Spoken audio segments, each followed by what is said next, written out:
Social media giant Twitter is poised and ready to accept Elon Musk's offer of $43 billion. Sources say Twitter may announce an agreement to the deal later today after meeting with board members. The Tesla boss says his full cash offer is his best and final deal.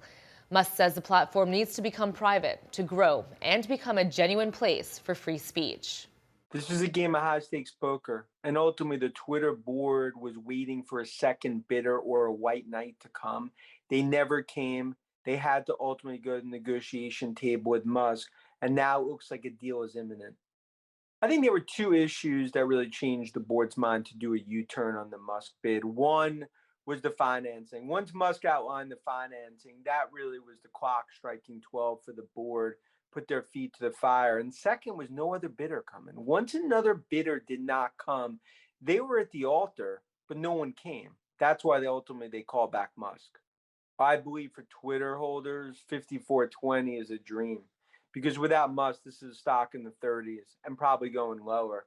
So that's why they couldn't get another bid. I think it's a fabulous bid relative to the price.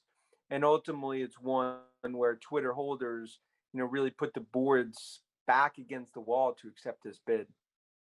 I think Musk likely becomes chairman, not CEO, takes historical social media experience, people that come into Twitter, make it a subscription model, probably a paid subscription model, increase cash flow.